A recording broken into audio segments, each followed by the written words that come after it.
¿Qué tal? Buen día, sean ustedes bienvenidos a esta sesión del día de hoy, en donde vamos a ya dar inicio a la parte final de nuestro curso.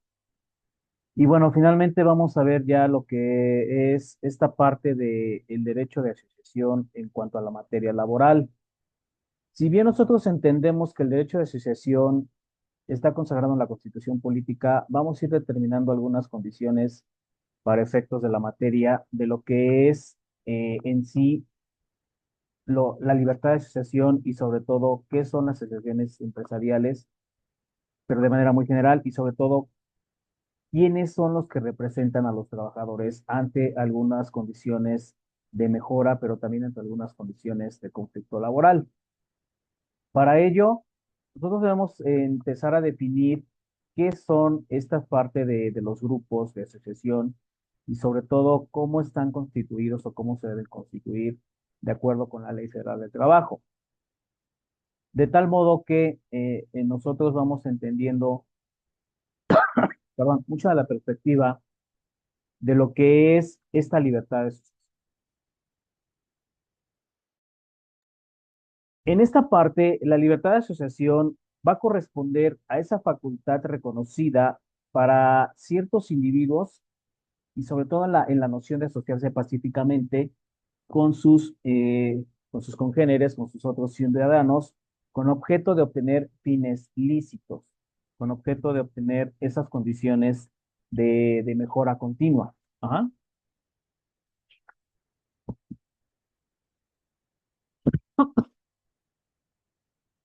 Ok.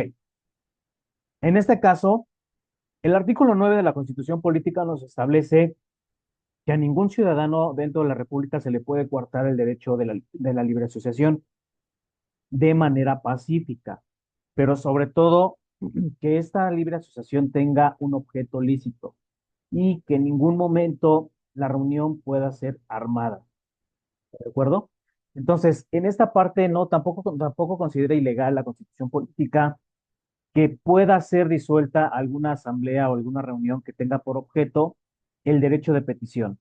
Y sobre todo cuando se presente alguna protesta por algún acto o con respecto a alguna autoridad, siempre y cuando no se proliferen algunas injurias contra la autoridad o que a través del uso de la fuerza o las violencias o también de la violencia, de las amenazas, perdón, sea con efectos de intimidación para que se pueda resolver el sentido que se está asociando, el sentido que se está peticionando. Ahora, respecto de la asociación empresarial, la vamos a entender como esa entidad sin ánimo de lucro, pero que se va a formar por empresas en un desarrollo autónomo y sobre todo que estas empresas pertenezcan o correspondan a un mismo sector, a una misma territorialidad y en una rama económica. ¿Ok? ¿Cuál es la finalidad principal de la asociación empresarial? Bueno, por un lado es representar, pero también defender los intereses comunes de cada uno de los miembros que se adhieren o se afilian a esta categoría y que canalizando las demandas de manera colectiva ofrezcan una serie de servicios para que cada una de las individualidades les sea más difícil los costos que se estén consiguiendo. ¿Cuáles son las principales funciones de una asociación empresarial? Bueno, pues por un lado, cuidar y hacer cumplir en cuanto al ecosistema económico. Y no estamos hablando de medio ambiente específicamente, sino cuidar los intereses de las empresas respecto a qué? Respecto a una, perdón, respecto a una representación institucional. ¿Por qué? Porque aquí eh, de manera grupal van a fungir como esos interlocutores frente a la administración y la administración pública o bien otros organismos de carácter público. ¿De acuerdo? Otro de los efectos será que nosotros entendamos que esta asociación va a ser tendiente a una negociación colectiva. Es decir, partirá de las individualidades de cada uno de los que hacen el gremio, pero también van a participar en la firma de convenios colectivos sobre acuerdos sectoriales, ¿sí? Aquí, para efectos más precisos de la asociación empresarial, sería bueno revisar el Código Civil y la Ley General de Sociedades Mercantiles y Cooperativas. Ok, pues una disculpa, por favor, por la garganta. Ahora bien, en este sentido, nosotros vamos a establecer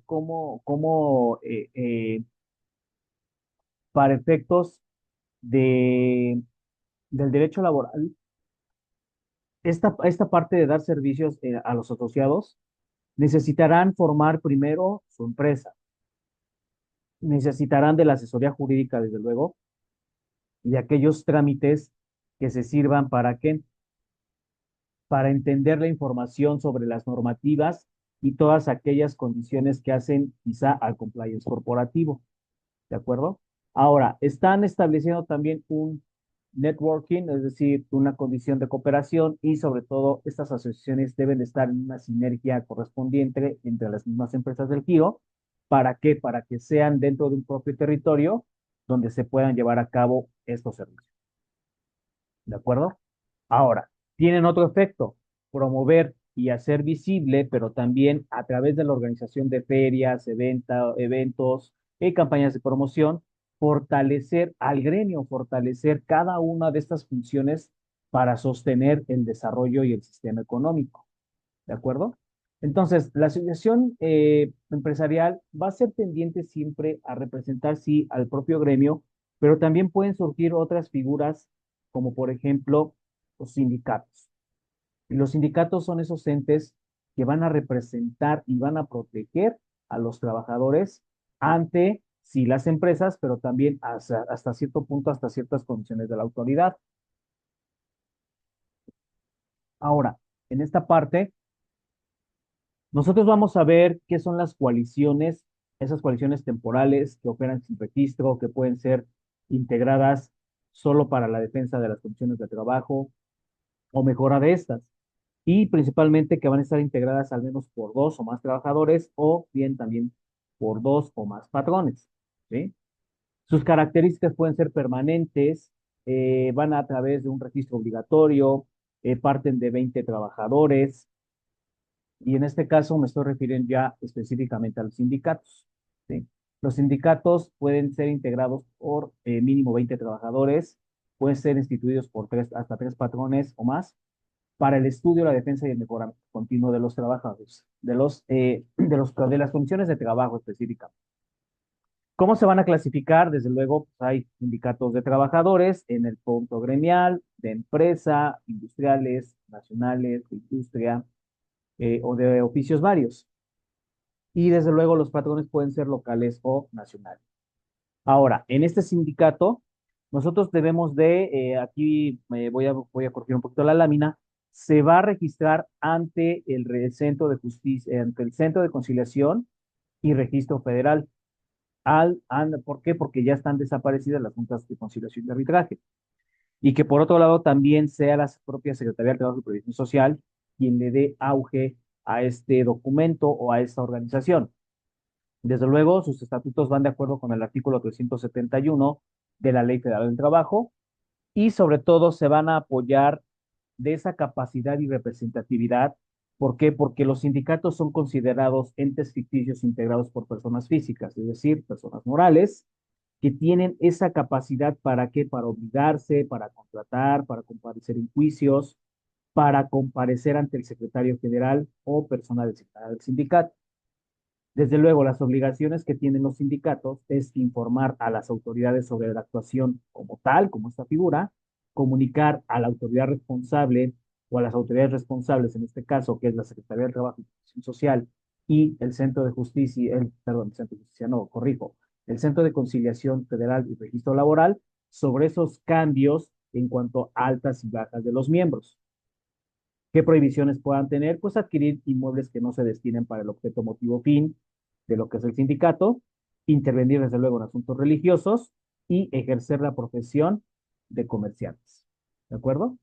Entonces, en esta parte también se van a surgir las federaciones y las confederaciones, que más adelante vamos a agotar. ¿De acuerdo? Entonces, en esta tesitura, nosotros vamos a establecer que la relación jurídica ya establecida en una relación de trabajo, hayamos visto previamente que existen contratos individuales que se obliga un patrón y un trabajador, a los cuales se obliga un patrón y un trabajador, pero estamos hablando solamente de ciertas condiciones, de ciertas prerrogativas. Entonces, en este tema nosotros vamos a abordar esas condiciones colectivas sobre materia del trabajo, en donde los elementos del trabajador y el patrón están constituidos no por un ente individual, sino por un grupo de personas organizadas, y que de acuerdo al conjunto de trabajadores o patrones puede organizarse bajo la forma de coalición o sindicato, y teniendo cada una de las características dentro de las ventajas y desventajas, el sindicato, por tratarse de una figura común inusual de la vida laboral mexicana, siempre va a ver en favor de la mejora continua de las condiciones de los trabajadores. ¿Ok? Ahora, para efectos del derecho de asociación y la libertad de asociación, en este caso específicamente, es la fracción 16ª del artículo 123 constitucional en su apartado A que va a señalarnos esa parte de que los obreros y los empresarios tienen derecho a coaligarse en defensa de respectivos intereses. Así pie da forma a los sindicatos y asociaciones profesionales, entre otras entidades. Es aquí donde se va a vincular esta parte de la asociación empresarial, la representación de los trabajadores y surgimiento y nacimiento de los sindicatos. ¿De acuerdo? Entonces, dentro del capítulo específicamente hablando de las relaciones colectivas de trabajo, nos los marca la Ley Federal del Trabajo en su título séptimo, capítulo primero, ¿sí? Que hace aquí que la Ley Federal del Trabajo reconoce esa libertad de coalición de trabajadores y patrones, pero que los trabajadores y patrones tienen en cierta instancia formar coaliciones para mejora de los intereses propios, como ya lo vimos en el concepto básico. Respecto de el que es una coalición, el artículo 355 de la Ley Federal del Trabajo nos marca que la coalición sucede sobre un acuerdo temporal en el que los trabajadores asociados y respecto de ciertos patrones o un solo patrón se van a reunir para qué, para sostener charlas, sostener mejoras en virtud de la defensa de los intereses comunes. Obviamente en la coalición no se van a especificar requisitos ni características, pero la coalición va a ser un sujeto activo en la relación colectiva de trabajo. Ahora, ¿qué se resaltan de las coaliciones? Bueno, pues al tratarse de un acuerdo temporal, no constituye una asociación con permanencia de tiempo, ¿sí? Va a ser por tiempo determinado. Al no establecerse un número mínimo de trabajadores o de patrones para integrar dicha coalición, se va a entender que partiendo de dos o más trabajadores, de dos o más patrones, puedan llegar a los acuerdos necesarios para que subsista la coalición. Y desde luego, que al considerarse que patrones y trabajadores posean intereses mutuos, pero a su vez diferentes, más no opuestos, no sería posible que una coalición se integrara por un trabajador y un patrón. ¿De acuerdo? Ahora bien, en esta parte, la coalición tiene una sola función. Siempre será defender los intereses comunes, tanto de los trabajadores y de los patrones, pero específicamente y principalmente de los trabajadores. Ahora, respecto a los sindicatos son esas asociaciones de trabajadores o patrones que se van a constituir para el estudio, mejoramiento y defensa, nuevamente, de intereses respectivos de cada una de las partes. Ahora, si nosotros concatenamos las definiciones de coalición y de sindicato, entendemos que es un derecho de asociación, pero en ambas figuras va a surgir el factor principal: asociarse en una condición de mejora continua y sobre intereses mutuos, sobre intereses propios. Y sobre todo, que estas figuras tengan capacidad plena de ejercicio de sus funciones. ¿De acuerdo? Entonces, en esta parte, los sindicatos se van a entender como esa parte de derecho laboral en donde nosotros vamos a estar inmersos y vamos a estar relacionados con los estatutos. Estos estatutos sindicales nos permiten establecer cómo el sindicato necesitará de ciertas condiciones para subsistir. Ya el artículo 356 nos está hablando del concepto básico. Sin embargo, el artículo 357 nos dice que tanto patrones como trabajadores, sin esa distinción y sin autorización previa, tienen el derecho a constituir sus organizaciones. ¿Por qué? Porque así lo estimen convenientes, deben afiliarse con la mera condición de observar estatutos. Esas organizaciones deben gozar de una adecuada protección en todo momento sobre injerencia de otras condiciones y se considerarán el fomento de las organizaciones de trabajadores dominadas por un patrón, sí, pero a través de las organizaciones de patrones, apoyarse mutuamente en cuanto al objeto del control.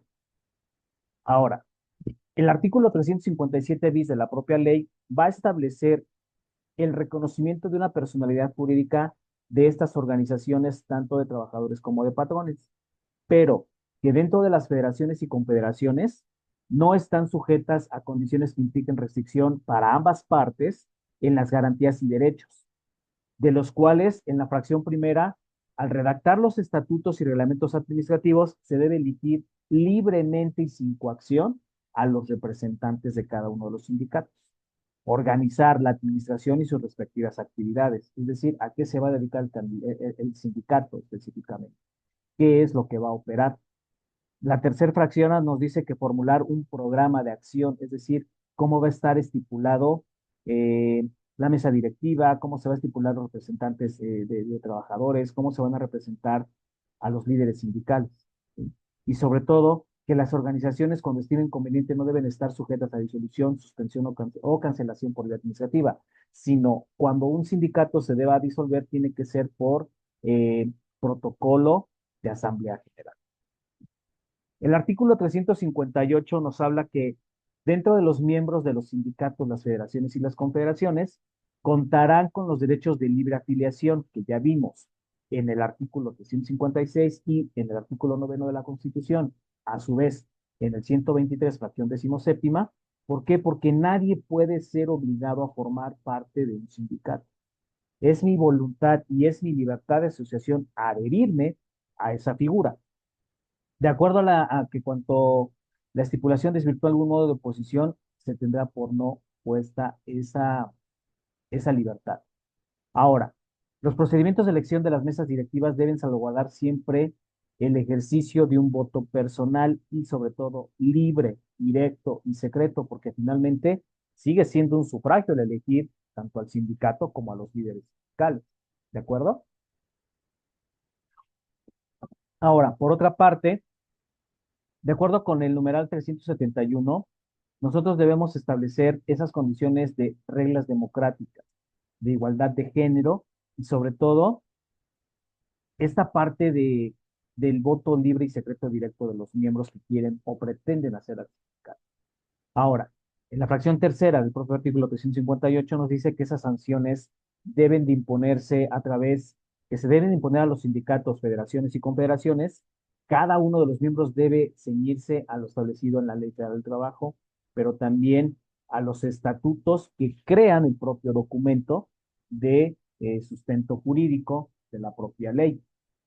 Ahora, en esta parte, la directiva de los sindicatos, federaciones y confederaciones siempre debe cumplir en esa consideración de rendir cuenta completa y detallada sobre la administración del patrimonio que hace el sindicato. En esta parte, en términos del artículo 373, cualquier estipulación que establezca multa como pena convencional debe ser, en caso de separación del sindicato, que pueda contenir en los párrafos que ya previamente.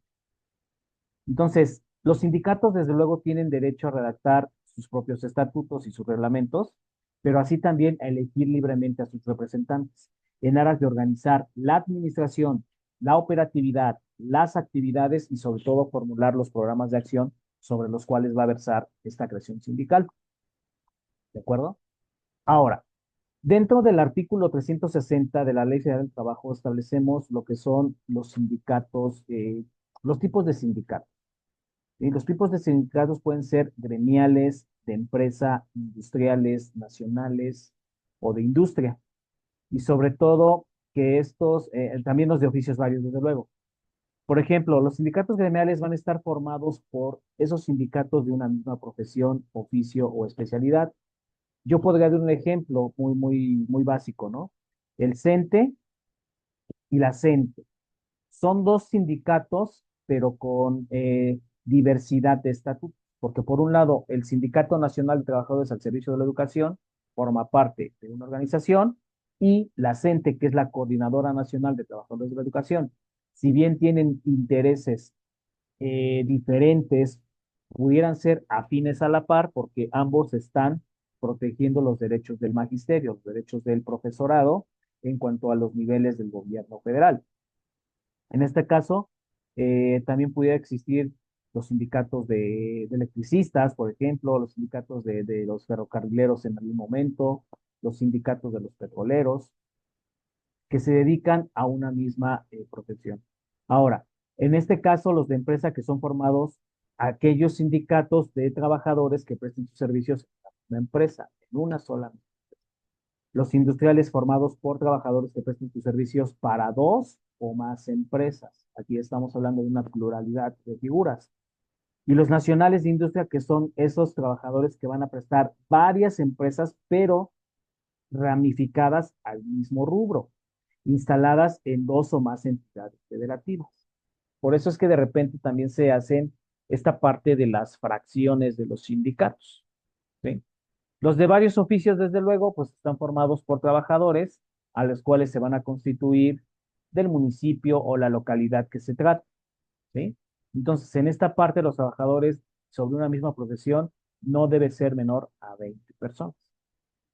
Ahora, desde acuerdo con, con el artículo 361, los sindicatos de patrones pueden ser formados por varios patrones dedicados a varias ramas o actividades. Y sobre todo, que los nacionales son formados por patrones de unas varias empresas en distintas entidades federativas. ¿Sí? Aquí hay, desde luego, hay restricciones para poder adherirme a un sindicato. ¿Por qué? Porque recuerden que la minoría de edad es un impedimento para la capacidad jurídica y sobre todo para la capacidad de ejercicio sobre actos jurídicos. ¿Sí? En este tenor, el artículo 362 de la Ley Federal del Trabajo me va a estipular que para formar parte de un sindicato los trabajadores deben tener mayoría de 15 años. ¿Sí? O sea, menores de 14 años, recordemos que no, está prohibido. Entonces, en esta parte tampoco pueden ingresar a los sindicatos algunos trabajadores que se consideren trabajadores de confianza, porque ya lo habíamos visto en su posición, ¿no? De algunas relaciones de trabajo. Los trabajadores de confianza son ya esas gentes que están a la par de los directivos, a la par de los dueños, a la par de los propietarios de las empresas o de las organizaciones laborales. Y sobre todo que los estatutos no pueden determinar la condición sobre los derechos de los miembros, a menos que sean promovidos a un puesto de confianza. Tampoco pueden integrar sindicatos eh, esos trabajadores que están siendo ya excluidos per se sobre las condiciones del sindicato. ¿De acuerdo? Ahora bien, los sindicatos, desde luego, requieren estatutos y requisitos. El mínimo que pueden establecer para constituirse es el de 20 trabajadores y al menos con 3 patrones por lo menos. En este caso, los sindicatos de trabajadores, cuando tengan alguna condición o alguna controversia ante los tribunales respecto a cómo está constituido el propio sindicato, determinarán que el número mínimo se tomará en consideración de acuerdo a la relación que haya sido rescindida o, sobre todo, terminada dentro de los 60 días naturales anteriores a la fecha de la constitución del sindicato. Es decir, que si yo formé mi sindicato con los requisitos de ley, pero todavía no lo presento ante las autoridades laborales, pues sí necesitaré dar aviso que esa disminución de la masa de trabajo pues ha sido reducida, pero que yo reuní las condiciones que la ley propiamente me había estipulado en un inicio. ¿De acuerdo? Ahora, estas confederaciones y federaciones, pues desde luego necesitarán de la actualización de las mesas directivas sindicales. ¿Por qué? Porque los sindicatos tienen que ser auditados por sus propios miembros, no son auditados por las autoridades.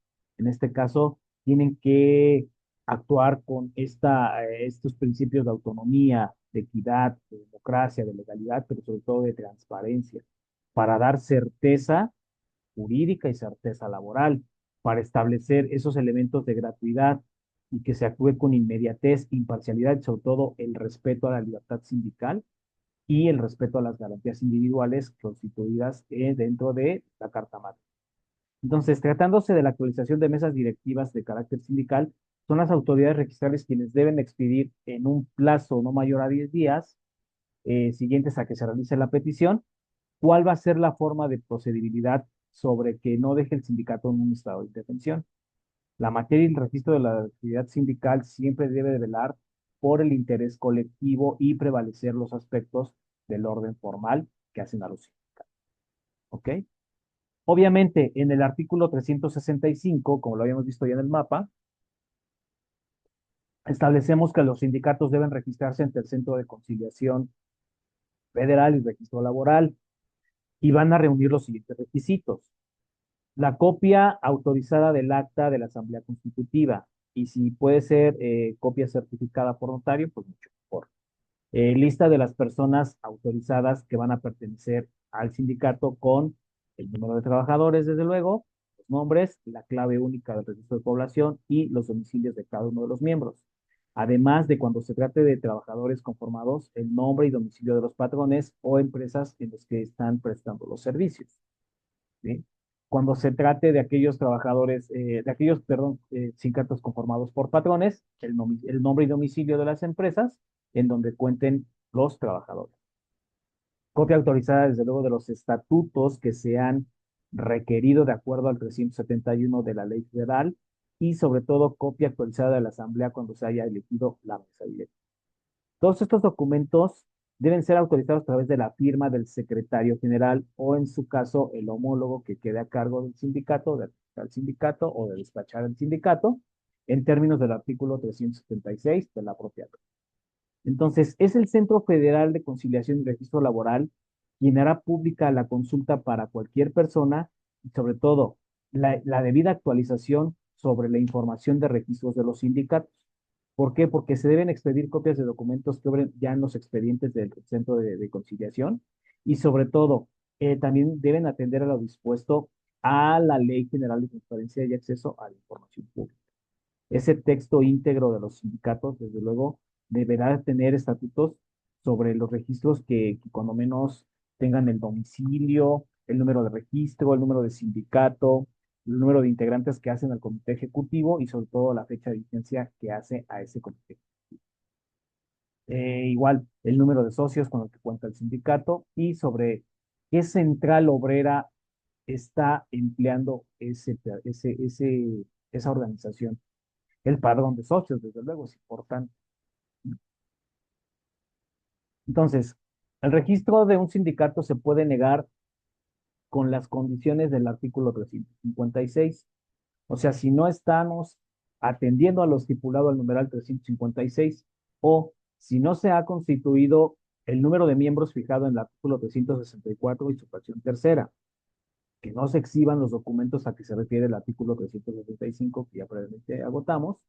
¿Por qué? Porque solamente el solicitante, si no cumple con algunos requisitos al fin de salvaguardar el derecho de asociación, la autoridad registral no lo va a avalar, y al contrario, lo va a prevenir dentro de los 5 días siguientes para que hagan esa solicitud y precisando cómo debe hacerlo. Entonces, la autoridad registral en sí, si no resuelve en un término aproximadamente de 20 días, esas solicitudes para requerir las resoluciones lo tiene que hacer 3 días siguientes a la presentación de dicha solicitud. ¿Para qué? Para que de acuerdo con los efectos legales se obligue dentro de los 3 días siguientes a emitir la constancia respectiva del por qué no se rechaza una solicitud de un. Obviamente, el registro del sindicato y de su directiva, al ser otorgado por el Centro Federal de Conciliación y Registro Laboral, va a producir efectos jurídicos ante todas las autoridades que hacen al derecho laboral. Aunque también pudiera ser relacionados con la Administración Pública Federal y, desde luego, con las autoridades en materia penal cuando es materia de delitos. Ahora, el registro de los sindicatos, federaciones y confederaciones puede cancelarse solamente en caso de que se haya disuelto la organización por dejar de tener los requisitos legales, y se va a considerar que un sindicato incumple con su objeto, motivo, fin, cuando los dirigentes, aquellos apoderados o aquellos representantes incurran en actos de extorsión en contra de patrones o bien de trabajadores, y que se les exija un pago de dinero o pago en especie para poder desistir de un emplazamiento a huelga. Esto es muy delicado. ¿Por qué? Porque finalmente nosotros tenemos esa certeza de dedicarnos a las condiciones de trabajo de manera oportuna y de manera estatutaria. ¿De acuerdo? Bien. Entonces, en esta condición, el sindicato siempre debe tener una conducta comprobada. ¿Por qué? Porque va a ser la base que demande alguna vía jurisdiccional su cancelación, siempre y cuando las responsabilidades puedan derivarse por la comisión de conductas delictivas o que se presuman como delitos. ¿Sí? Es aquí donde los tribunales van a resolver sobre la cancelación o no de su registro. Desde luego, los sindicatos no pueden estar sujetos a disolución, suspensión o cancelación por vía administrativa, solamente va a ser por vía judicial, ¿de acuerdo? Cuando se pronuncie los tribunales. Ahora, los estatutos de los sindicatos, desde luego, tienen que tener estatutos. Estos estatutos deben siempre denominar esa distinción de los demás sindicatos. Por lo tanto, deben poseer un domicilio, un objeto, la duración, y se va a entender que esa duración va a disposición de lo constituido por tiempo indeterminado, ¿sí? Las condiciones de admisibilidad de los miembros y, sobre todo, las obligaciones y los derechos que tienen los demás. Entonces, en esta parte, el propio artículo 371, perdón, nos establece cuándo van a ser los motivos y procedimientos de expulsión y las correlaciones disciplinarias. Que la Asamblea de Trabajadores se reúna para el solo efecto de conocer el motivo de la expulsión. Y cuando se trata de sindicatos integrados por secciones, que el procedimiento de expulsión se lleve a cabo a través de la Asamblea de la sección correspondiente. Por eso yo hacía la precisión que a veces los sindicatos se hacen por fracciones o secciones, en este caso, mejor dicho, por secciones. ¿Sí? Que la Asamblea reconozca las pruebas que sirvan base del procedimiento y se le ofrezcan al afectado. La expulsión solamente debe ser aprobada por mayoría de las 2/3 partes de la totalidad del sindicato, y, sobre todo, una forma de evocar a la asamblea, pues obviamente el quórum requerido para sesionar no puede ser menor del 33% del total de los miembros del sindicato. ¿De acuerdo? Entonces, esas disoluciones, desde luego, tienen que ser adoptadas y avaladas por el 51% del total de los miembros del sindicato, cuando menos. ¿De acuerdo? Ahora bien, en esta situación, también los sindicatos, ante las elecciones directivas, están sujetas a un sistema de verificación que cumpla con los requisitos previstos en la fracción novena del artículo 371. Sobre todo, que los sindicatos pueden solicitar el auxilio del Centro de Conciliación y Registro Laboral o de la Inspección Federal del Trabajo ante la Secretaría del Trabajo y Previsión Social, a efecto de que certifiquen que se están cumpliendo los requisitos mencionados por el propio sindicato. Es decir, que la autoridad verifique al formular esa acta que consiste el resultado de elección y que se llevó a cabo copia del sindicato solicitante. Es el Centro Federal de Conciliación y Registro Laboral quien debe desahogar ese sistema de verificación a efecto de que las mesas directivas cumplan los principios constitucionales bajo los principios de certeza, de confiabilidad y, sobre todo, de legalidad. ¿Por qué? Porque estos están señalados en el artículo 364 bis de la Ley Federal del Trabajo, y en caso de que exista duda razonable de que la documentación presentada se pueda convocar, organizar un acuerdo. ¿Para qué? Para que mediante voto personal libre y secreto los trabajadores tomen un sentido diferente en cuanto al rumbo del sindicato. Es decir, el sindicato forma parte de cómo nosotros siempre estableceremos esas mejoras a partir de cómo representen la defensa de los derechos individuales. O sea, el sindicato nunca puede ir en perjuicio de sus trabajadores, sino al contrario, tiene que obrar bien, tiene que obrar directamente, eh, cesando a las malas prácticas, ¿no? Cesando a aquellos trabajadores o aquellos líderes también que no estén protegiendo esos derechos sindicales. ¿Sí? Obviamente, uno de los fines, motivos de la representación sindical que se hace a través por el secretario general, tiene que designar la disposición y salvaguardar los estatutos del sindicato. Y sobre todo que cuando los miembros de la mesa directiva de carácter sindical sean separados por el patrón o que se separen por causa imputable, podrán continuar ejerciendo sus funciones salvo que lo disponga en contrario los estatutos propios del, del sindicato. ¿Estamos de acuerdo?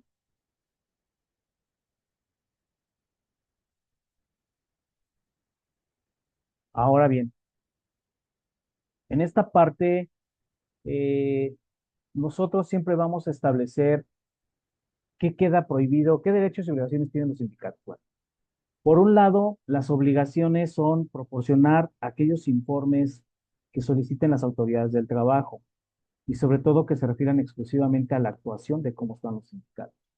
Comunicar ante autoridad registral, en un plazo de 10 días cambios que se hayan hecho a la mesa directiva, las modificaciones a los estatutos y sobre todo siempre acompañar por duplicado copias autorizadas de esas actas. Informar a la autoridad por lo menos cada 3 meses las altas y las bajas de sus miembros. Las obligaciones siempre deben estar, puestas a disposición a través de medios electrónicos o aquellos, medios que determine la autoridad registral. ¿Qué queda prohibido para los sindicatos? Desde luego, intervenir en asuntos religiosos, ejercer, el comercio como profesión con ánimo de lucro, es decir, que tú estés vendiendo ahí cosas indebidas o que estés vendiendo ya algunas condiciones de plazas y otras condiciones. Participar en esquemas de evasión sobre el cumplimiento de las obligaciones patronales respecto a los trabajadores o bien obligaciones fiscales. Cometer o ejercer actos de violencia, en condiciones de discriminación, acoso o hostigamiento sexual en contra de cada uno de los miembros del patrón, de sus representantes, de sus bienes o la afectación patrimonial y sobre todo contra terceros.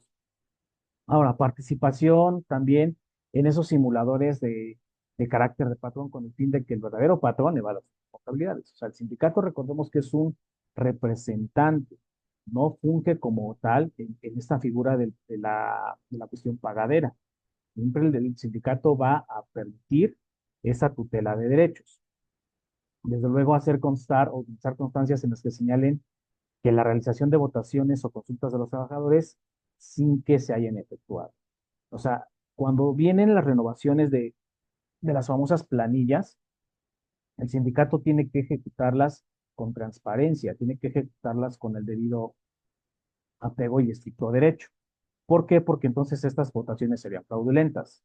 Otra de las prohibiciones que tienen los sindicatos es obstaculizar la participación de los trabajadores en la materia de elección de las mesas directivas sindicales y sobre todo que el obstáculo sea de carácter indebido para ejercer o coartar ese derecho al voto, a ser votado y en una manera de reciprocidad, votar y ser votado. Cometer actos de extorsión u obtener dádivas por parte del patrón que estén ajenas al contrato colectivo de trabajo. ¿Sí? Que se consideren como violación de los derechos fundamentales de la libertad sindical y de negociación sobre las condiciones establecidas en las fracciones cuarta, sexta y séptima del artículo 378. Los sindicatos solamente se pueden disolver por el voto de 2/3 partes de los miembros que lo integran y sobre todo por transcurrir el término fijado en los estatutos. Aquí ya será el estatuto principal quien fije la temporalidad, vida y vigencia del sindicato. En caso de disolución de un sindicato, se debe aplicar, lo que determinen los estatutos propios del documento ya firmado, pero también, a falta de discusión expresa, se solicitará que la federación o confederación a que pertenezca ese sindicato, pues le dé, el auge o la entrada a disolución, o en su defecto, a falta de estas figuras, también sea el Instituto Mexicano del Seguro Social quien se pronuncie. Los sindicatos también pueden formar federaciones y confederaciones. Entonces, en este caso, eh, entendemos que las federaciones son estas organizaciones que hacen también como una especie de sindicato. ¿Para qué? Para establecer organismos y entidades protectoras de los trabajadores. Es aquí donde la ley del trabajo prevé que los sindicatos puedan integrarse en federaciones y confederaciones, pero sobre todo en aras de manera no específica, pero finalmente son la unión de sindicatos. Las federaciones son unión de sindicatos. Entonces, la ley no las define tal cual, pero sí distingue que es una federación y una confederación. Sin embargo, para efectos del artículo 383, se les va a denominar federaciones y confederaciones cuando se aglutinen varios sindicatos. Sobre todo que la dominación de cada uno de los integrantes establece esa parte de cómo el trabajo y previsión social ostenta una mayor organización eh, y protectora de derechos sindicales, ¿no? Un ejemplo de ello pues, es la Confederación de Trabajadores de México, que es la CTM. La CTM se constituye más o menos a partir del año de 1834 y 1836 y se va a realizar una asamblea en la Arena Nacional de la Ciudad de México, la entonces Arena Nacional de la Ciudad de México.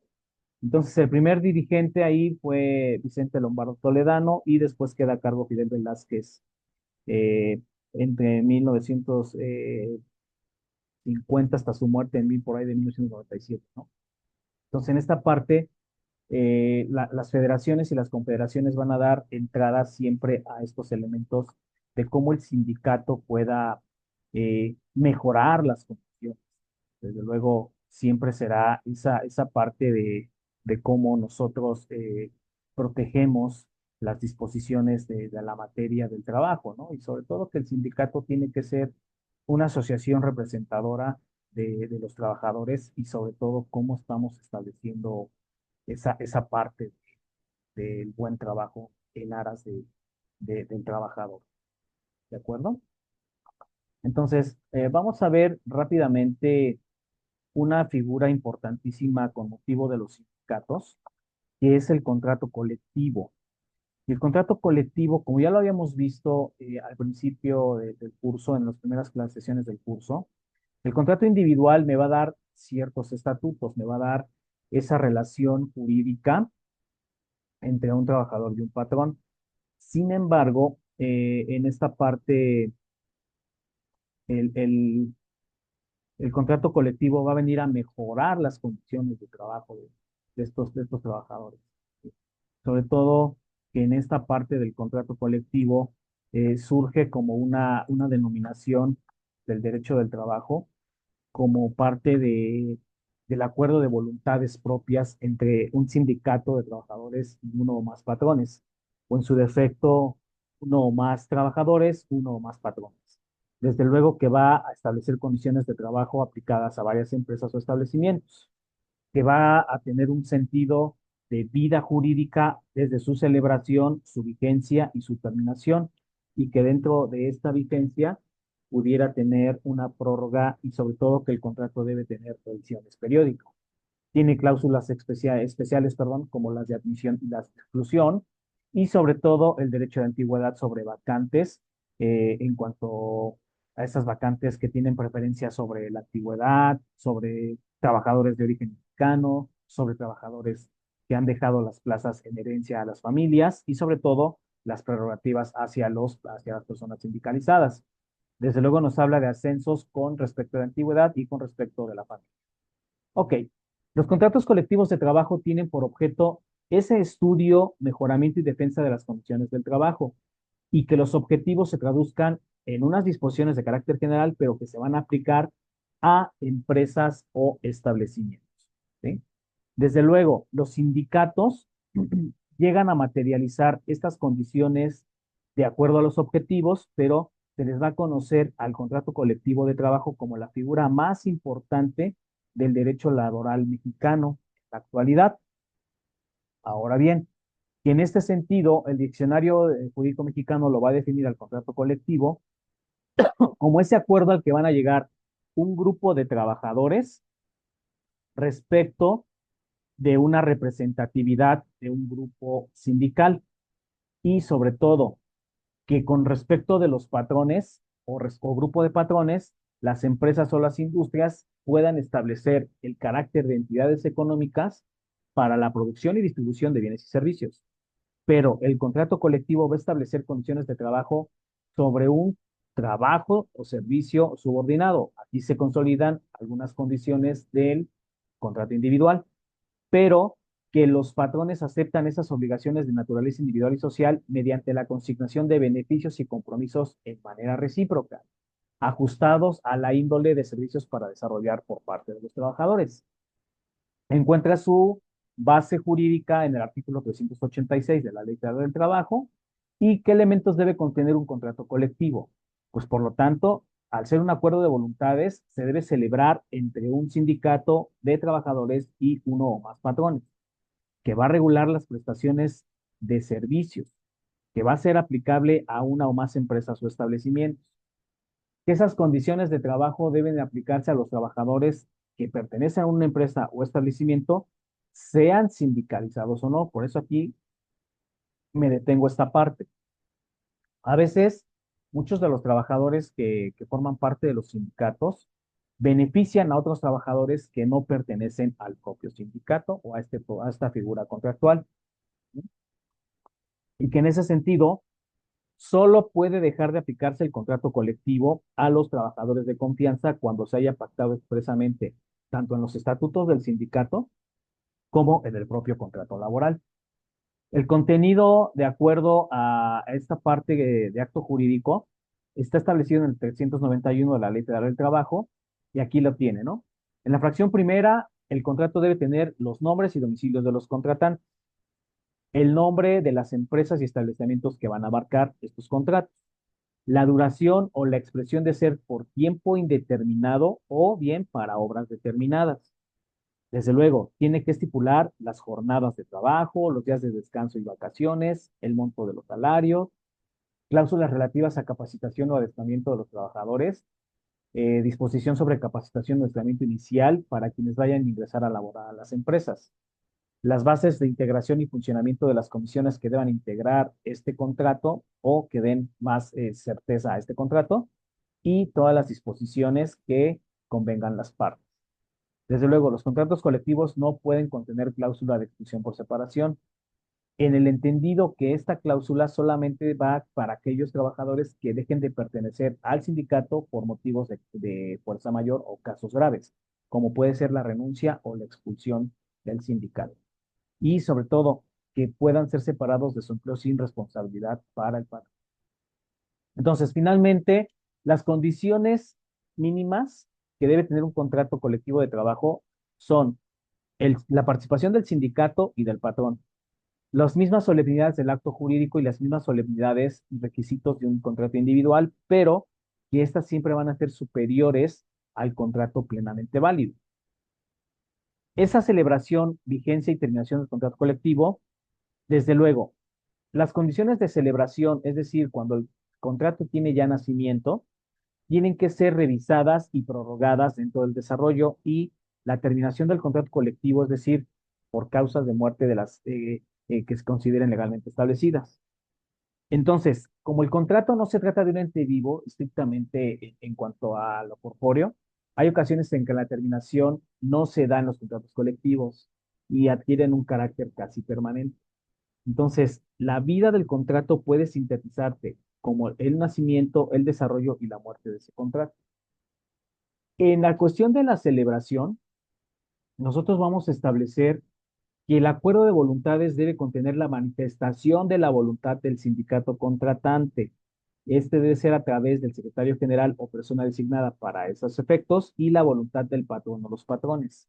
De lo contrario, carecería validez ese contrato, porque estaríamos impidiendo requisitos de existencia y elementos de validez del acto jurídico. Ahora, ¿es posible solicitar la celebración del contrato aún en contra del patrón? Sí. Y en este caso se debe manifestar la celebración con el condicionamiento del emplazamiento a huelga. Si el patrón no respeta esas condiciones, pueden emplazarlo a huelga en términos del artículo 387 de la Ley Federal del Trabajo, que nos dice en este tenor que el patrón que emplee trabajadores miembros de un sindicato tiene la obligación de celebrar estos tipos de actos jurídicos cuando lo solicite el sindicato. Y si el patrón se negase a firmar ese contrato, los trabajadores pueden ejercitar el derecho a huelga consignado en el artículo 450 de la Ley Federal del Trabajo. De esta forma, el patrón queda prácticamente obligado a celebrar un contrato colectivo cuando el sindicato se lo solicite en cualquier momento. De lo contrario, corre el riesgo de ver a sus empresas o sus establecimientos cerrados con el pleno ejercicio del derecho a huelga. En esta parte también hay empresas de dos o más sindicatos y saber cuál de ellos va a celebrar un contrato colectivo. Bueno, pues el titular de que tenga esos contratos, de acuerdo a los supuestos del 388, deben concurrir sindicatos de empresa, unos y otros. El contrato colectivo se celebra quien obtenga el mayor número de votos de los trabajadores de toda la empresa, es decir, el sindicato que tenga más posicionamiento. Si concurren sindicatos gremiales, el contrato colectivo se celebra con el conjunto de sindicatos de mayoría que representen a las profesiones siempre y cuando se pongan de acuerdo. Que en caso contrario, cada sindicato celebre un contrato colectivo para su profesión. Ahora, en el caso de la concurrencia de sindicatos gremiales, si la empresa o industria pueden ver los primeros en celebrar un contrato colectivo para su profesión, siempre y cuando el número de trabajadores esté a favor del que sea mayor de los votos, y sobre todo en los sindicatos de empresas o industria. Entonces, el voto de los trabajadores siempre tiene que ser un procedimiento que se debe contemplar de acuerdo a los estatutos del numeral 390 bis de la Ley del Trabajo, en donde en lo dispuesto se obtenga la mayoría de los trabajadores. ¿Para qué? Para que obtengan la constancia de representatividad y sobre todo que la firma del contrato colectivo se haga en términos del artículo 387. Por tanto, el sindicato, al celebrar el contrato, es considerado el titular en cuanto a derechos y goce de los derechos del mismo contrato. Es decir, se reconoce como parte también del contrato colectivo y como interlocutor. ¿Para qué? Para participar en las negociaciones posteriores de este contrato entre el patrón y el trabajador. Entonces, aquí la Ley Federal del Trabajo abre posibilidad de que esa titularidad se pierda cuando se deje de cumplir con los supuestos ya descritos anteriormente. Ahora bien, una vez que se ha solicitado y aceptado la celebración de un contrato colectivo, el sindicato debe reconocerlo y reconocerse a la vez como titular de este contrato por escrito y se debe expedir esos documentos en triplicado. ¿Para qué? Para que se registre, aquí voy a corregir de nuevo cuenta la lámina, ante el Centro Federal de Conciliación y Registro Laboral. ¿Por qué? Porque aquí se va a celebrar esta parte de cómo las partes pactaron ese tipo de documentos. La vigencia del contrato colectivo entra en vigor a partir de cuando se cumplan las disposiciones que se están estableciendo. El contrato colectivo siempre es revisable en su totalidad o en su parcialidad de acuerdo a las siguientes normas. Que el contrato haya sido celebrado entre un solo sindicato y un solo patrón y cualquiera de las partes necesite o solicite hacer la revisión. Que el contrato celebrado entre un patrón y varios sindicatos pueda pedirse la revisión, siempre y cuando el solicitante tenga el respaldo del 51% de la totalidad de los miembros de los sindicatos. ¿Sí? Entonces, si se celebró por varios patrones, esta revisión debe ser solicitada por aquellos patrones que reúnan cuando al menos el 51% de la totalidad de los trabajadores afectados por el contrato. Es decir, esta revisión debe hacerse de acuerdo al numeral 399, al menos 60 días naturales antes, de acuerdo con el vencimiento del contrato colectivo cuando sea por tiempo determinado o si este no es mayor a 2 años. Que con el transcurso de 2 años el contrato sea por tiempo determinado y tenga una duración mayor, o que con el transcurso de 2 años ese contrato sea por obra determinada. El cómputo, desde luego, se atenderá en lo establecido cuando nazca el contrato y a la fecha del depósito del mismo en las autoridades laborales. Entonces, el plazo máximo para la revisión de los contratos es de 2 años contados a partir de la fecha de que se ha establecido la naturaleza jurídica y sobre todo que a partir de la fecha de depósito ante las autoridades correspondientes. Obviamente, esta parte de los contratos colectivos en su particularidad siempre va a atender a los salarios. que de acuerdo con el numeral 393 va a señalar que no produce efectos de contrato colectivo y convenio quien omite la determinación de los salarios. Por eso, este tema siempre debe ser revisado anualmente ante la Comisión Nacional de Salarios Mínimos y debe solicitarse cuando menos 30 días antes de cumplir el año de celebración la revisión, perdón, o prórroga. Desde luego, los contratos colectivos pueden celebrarse por tiempos determinados, pero una vez que se ha finalizado, si ninguna de las partes, perdón, solicita la revisión o no se ejercita el derecho de huelga, el contrato se puede prorrogar por un tiempo igual a la celebración o por un tiempo determinado mientras subsista la materia del trabajo, ¿sí? Entonces, aquí en el esquema vemos esta vigencia de contrato, ¿no? Por un tiempo determinado pudiera solicitarse una prórroga, una revisión o la conclusión del mismo. Por tiempo indeterminado puede solicitarse la revisión solamente y la terminación. Y para obra determinada, la prórroga o bien la terminación de esos contratos. ¿Cómo se terminan los contratos colectivos? Bueno, esto tiene que ser de acuerdo a las causales del 401 de la Ley Federal del Trabajo, que establece el mutuo consentimiento de las partes. Recuerden que como todo acto devolutivo, acto de voluntades, acuerdo de voluntades, quieren llamar, si ambas partes están de acuerdo, o sea, el patrón y el trabajador, en la finalización de este contrato, este puede dar por terminado el contrato, ¿sí? Ahora, si la obra terminó, si el contrato se celebró por obra determinada, al momento de la finalización de la obra se lleva a cabo la finalización del contrato. Por la terminación colectiva de las relaciones de trabajo reguladas en el capítulo octavo del título séptimo de la Ley Federal del Trabajo y sobre todo cuando se finalicen de acuerdo a la separación del patrón del sindicato o bien perdón, corrijo aquí, no se señalan como causales la separación del patrón del sindicato ni la disolución del sindicato. En ambos casos, las condiciones del contrato colectivo deben permanecer vigentes y aplicándose ya con un patrón sustituto o con un nuevo sindicato o inclusive sin sindicato se debe permanecer esa parte contractual. Ahora, respecto de las cláusulas de admisión y de exclusión, nosotros establecemos que puede ser un tema controversial, ¿no? Esa posibilidad de que los sindicatos incluyan dentro de un contrato colectivo esas cláusulas de inclusión y exclusión va a hacer que los contratos se encuentren vertientes o vertidos de un totalitarismo sindical o un totalitarismo estatal, cosa que no debiera suceder.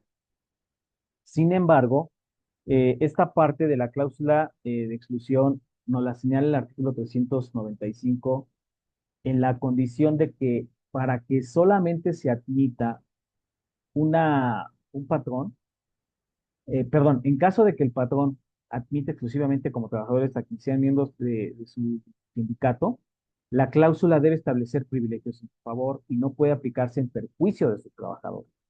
¿Sí? Es decir, cualquier trabajador que desee formar, organizar o adherirse a un sindicato siempre tiene que estar previsto en cuanto al derecho y libertad de asociación y la libertad sindical. Y sobre todo que ya cuando formen parte de la empresa, de los sindicatos y bien se estén prestando los servicios correspondientes, este contrato colectivo debe incluir, sí, la cláusula de exclusión, pero la sanción sindical impuesta al trabajador no debe afectar su permanencia en el empleo o las condiciones de trabajo. ¿De acuerdo? Entonces, el diccionario jurídico de la UNAM nos define a la cláusula de admisión y exclusión como una normatividad del contrato colectivo o del contrato ley que va a obligar al empresario a no admitir a trabajadores de su empresa, sino a quienes estén sindicalizados, solamente a quienes estén sindicalizados. La cláusula de exclusión incluye estipulaciones normativas del contrato colectivo que impone al empresario también la separación del trabajo de sus miembros que renuncien o sean expulsados del sindicato del que formaban parte. En ambos casos, sí hay una limitante para el empresario. ¿Por qué? Porque esa libertad de contratar personal calificado, o sea, es necesario que contrate personal calificado y que lo haga el sindicato, o bien que se le obliga a prescindir del mismo personal. ¿Por qué? Por el simple hecho de no estar sindicalizado. Aquí hay una contradicción, y pudiera atenderse a a una laguna jurídica, ¿no? Porque por un lado sí me cuartan mi libertad sindical, pero por otro lado, pues es voluntad del sindicato adherirme o no, ¿de acuerdo? Ahora, aquí estábamos estableciendo esta parte, ¿no? Inconstitucionalidad o constitucionalidad de la cláusula de exclusión. Es inconstitucional, ¿por qué? Porque violan mi artículo quinto, el cual consagra, lo que estoy refiriendo en estos momentos, ¿no? La libertad de empleo al condicionarme el acceso o permanencia en un sindicato bajo una membresía. Violan mi libertad de asociación reconocida por el artículo noveno.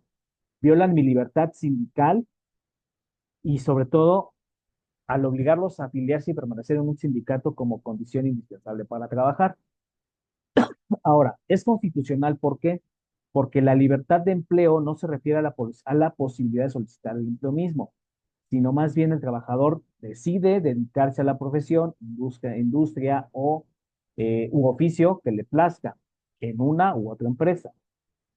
La libertad es absoluta y en este caso se somete al robustecimiento de la libertad sindical colectiva, es decir, será mi voluntad o no adherir. Y sobre todo que hay un interés colectivo de los sindicatos por encima de los intereses individuales. Por eso les refería que el contrato individual tiene menos ventajas, en su modo, por así decirlo, que un contrato colectivo de trabajo. ¿Sí? Por eso aquí hay una contradicción en una norma, o sea, hay una contradicción, porque por un lado sí me están violando derechos constitucionales y por otro lado me están tutelando derechos constitucionales. Entonces, el maestro José Manuel Lastra, parafrasea al maestro Néstor de Buen, que son dos laboralistas como reconocimiento y sumo prestigio, que la fuerza de los sindicatos no deben fundarse en el terror, sino más bien en otorgar resultados positivos encaminados a la consecutividad y sobre todo a la mejora de las condiciones de trabajo de cada una de las vidas, y cada uno de los trabajadores, perdón, que dan vida a los integrantes del sindicato. Obviamente, los derechos de preferencia que establecen los contratos colectivos siempre deben de permanecer estáticos en cuanto a los nuevos puestos de trabajo. ¿Por qué? Porque aquí se prevé que los trabajadores puedan ocupar esos puestos de nueva creación o las vacantes que ya existen para promoción o bien adhesión o incorporación a los centros de trabajo. Entonces, el artículo 154 nos señala que los patrones están obligados a preferir, siempre y cuando respeten la igualdad de circunstancias, a esos trabajadores mexicanos y quienes no lo sean, hayan servido satisfactoriamente el mayor tiempo a quienes hayan tenido otra fuente de ingreso económico y tengan a cargo a las familias, siempre y cuando se haya terminado con la educación básica obligatoria. ¿De acuerdo? Ahora, si existe un contrato colectivo, se entiende que la cláusula de admisión da preferencia al sindicalizado para puestos de nueva creación y siempre y cuando se disponga y se respete el contrato colectivo y de acuerdo a los estatutos sindicales. Se va a entender por sindicalizado a todo trabajador que se encuentre afiliado, agremiado a cualquier organización sindical que esté legalmente constituida.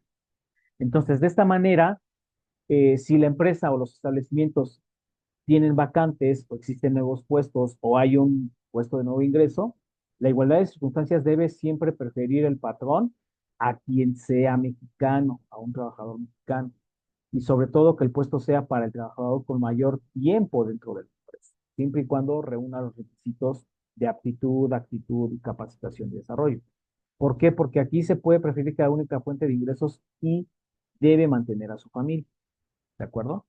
Entonces, los criterios señalados son aplicables de igualdad para qué? Para los trabajadores de planta, trabajadores eventuales o trabajadores. En síntesis, esta parte de los contratos colectivos, al ser un conjunto de disposiciones aplicadas, deben dar pluralidad a los patrones y trabajadores de una empresa o establecimiento. ¿Por qué? Porque en esta parte nosotros siempre vamos a establecer esos elementos de cómo en los contratos colectivos siempre deben mejorar las condiciones laborales de los trabajadores. Siempre deben establecer esos estatutos y esos elementos de mejora continua, ¿sí? Y sobre todo que nada de obtener mejores conquistas laborales, los contratos colectivos a veces sí permiten arbitrariedades y atropellos sobre los principios básicos del derecho. Sin embargo, pudieran ser una buena inclusión para qué? Para corregir esos sesgos que existen ahorita en la admisión de crédito. Ahora, respecto al contrato ley, el contrato ley ya opera muy poco, pero todavía se está operando en algunas empresas. Establece que el contrato ley, al igual que el contrato colectivo, es un acuerdo de voluntades, pero aquí va a condicionar el trabajo de una sola rama industrial, porque va a haber pluralidad de trabajadores y patrones. El contrato es declarado obligatorio. Su contenido lo vamos a encontrar en el 412 de la Ley Federal del Trabajo y contienen también las cláusulas de exclusión y de admisión. Su vida va a partir de una celebración por convención elevando un contrato colectivo, pero también va a haber una administración. En la terminación del contrato ley se va a dar por consentimiento o por falta de acuerdo en la revisión. Y su análisis crítico va a partir de que, bueno, va a favorecer a las grandes empresas, afecta a sindicatos pequeños, es poco democrático y favorece las prácticas anti-dump. O sea, va a favorecer el dump, especialmente. Entonces, el contrato ley es una institución para el derecho mexicano. ¿Por qué? Porque es criticado y otras veces defendido. Sin embargo, al hablar del contrato ley, establecemos que los contratos colectivos fueron el origen de los contratos ley y hasta la fecha se mantiene ese reconocimiento legal que hacen a los contratos. Sin embargo, estos contratos se originan en la industria textil a principios del siglo XX, cuando los sindicatos empiezan a ser intervenidos por las autoridades del Poder Ejecutivo, o sea, en la entonces Secretaría de Fomento. Y ambas instituciones, el sindicato y el gobierno, pierden su natural función, que es proteger a los trabajadores. Por tanto, por un lado,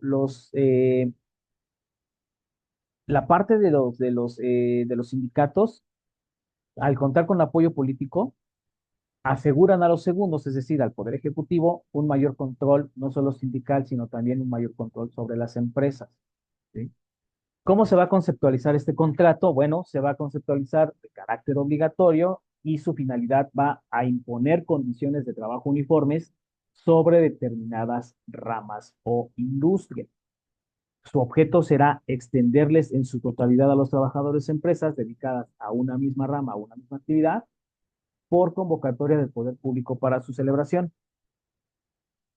El concepto que nos otorga la Organización Internacional del Trabajo lo define como un convenio que conduce a una universalidad destinada a unificar criterios y situaciones laborales que van a interesar no solamente a lo nacional, sino también a lo internacional. ¿Sí?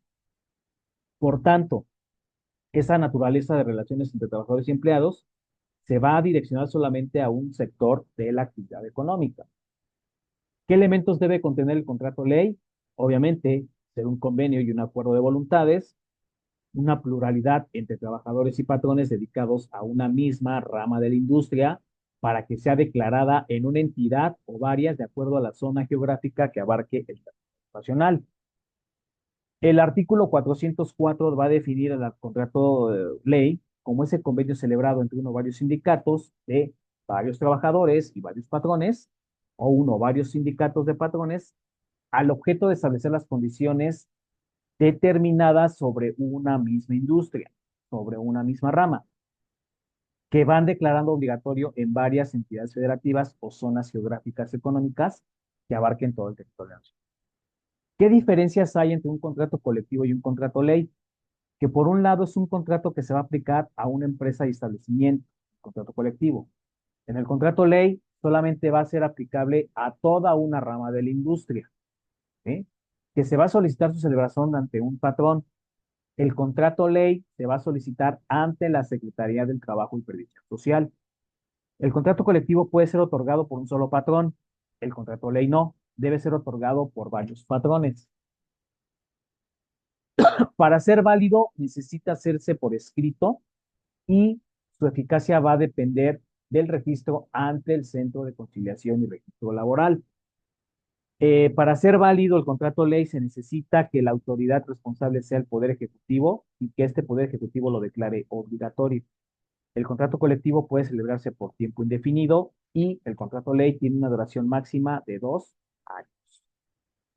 Entonces, nosotros podemos establecer que de acuerdo a las definiciones anteriores, el contrato ley es jerárquicamente superior a un contrato colectivo. Sin embargo, implica un proceso un tanto más complicado para su elaboración. ¿vale? Entonces, en cualquier punto del territorio nacional, el hombre debe tener las mismas oportunidades y sobre todo una existencia decorosa de acuerdo al trabajo digno. Y sobre todo que en su concurrencia económica pueda hacerse la explotación de mano de obra. El contenido del contrato ley está sujeto a la negociación de las partes contratantes, perdón, en los establecimientos del numeral 412 de la Ley Federal del Trabajo. ¿Qué debe contener el contrato ley? Desde luego, los nombres y domicilios de las personas intervinientes, es decir, de los sindicatos de trabajadores y patrones que van a concurrir a esa parte convencional. ¿De acuerdo? Que por otro lado se celebre en la entidad federativa de la zona que abarque la expresión de regir el territorio nacional. Su vigencia, a diferencia del contrato colectivo, no puede exceder más de 2 años. Las condiciones de trabajo se van a regular de acuerdo al numeral 391 de la Ley Federal del Trabajo en sus fracciones cuarta, quinta, sexta y novena. Las reglas deben hacerse conforme a los planes y programas para implantar la capacitación y desarrollo de la rama de la industria a que se trate y sobre todo que respecto a la fracción cuarta se va a señalar las condiciones de trabajo estipuladas en el artículo 391, fracciones cuarta, quinta, sexta y novena, que son la jornada de trabajo, los días de descanso, vacaciones, los montos de salarios, las bases de integración y funcionamiento, de acuerdo con que se integren la ley del trabajo.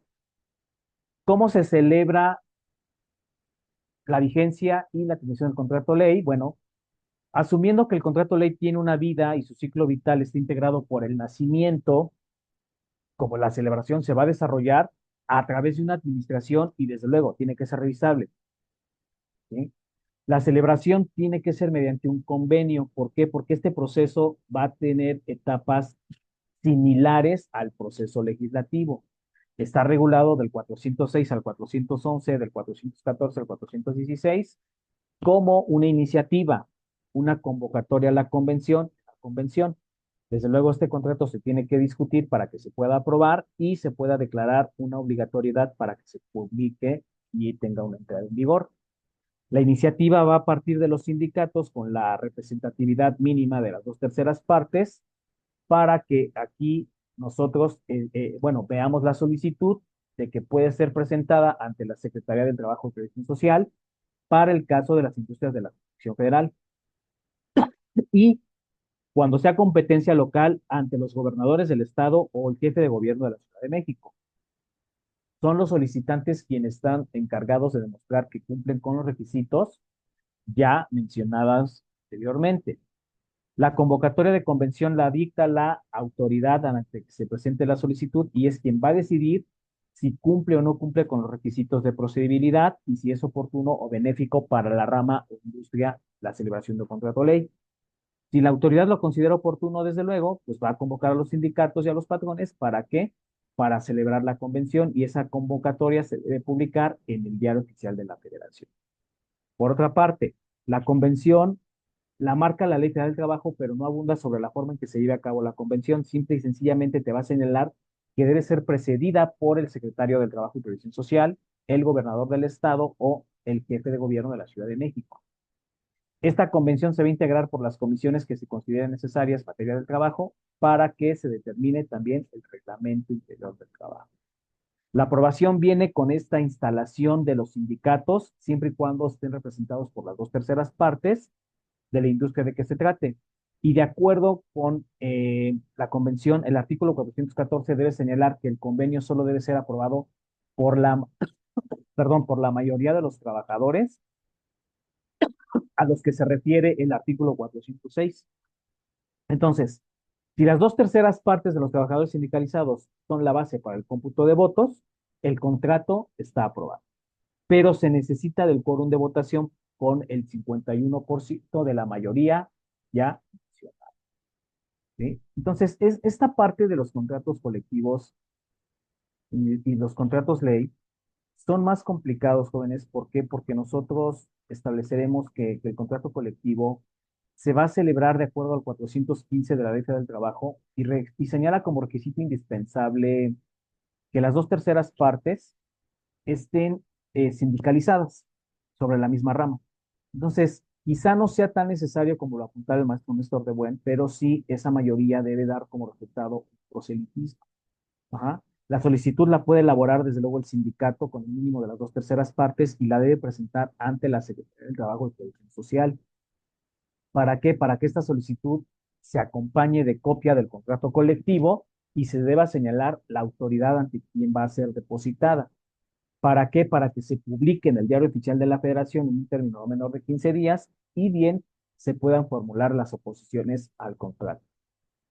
Desde luego, si no se formulan oposiciones, se declara ya obligatorio ese contrato ley y sobre todo va a aplicar para las zonas o entidades federativas o geográficas que formulen el territorio nacional. Entonces, aquí se abre un periodo de 15 días aproximadamente para formular oposiciones sobre hacer precisiones de observaciones y obviamente hay que probar esas justificaciones que formulen las oposiciones. ¿Para qué? Para que se pueda declarar obligatorio o no obligatorio ese contrato. Desde luego, la publicación tiene que hacerse en el Diario Oficial de la Federación para que entre su vigencia de acuerdo al momento en que es publicado. Por eso les decía que este contrato torna mucho más en un proceso legislativo que en un acto jurídico como tal. Ya casi no opera. Entonces, aquí hoy día hay que atender más a las condiciones del contrato ley, perdón, del contrato colectivo que del contrato ley. ¿De acuerdo? Pues hasta aquí concluyo la sesión del día de hoy. Les agradezco mucho su atención y bueno, tengan una excelente mañana, tarde, noche. Hasta luego.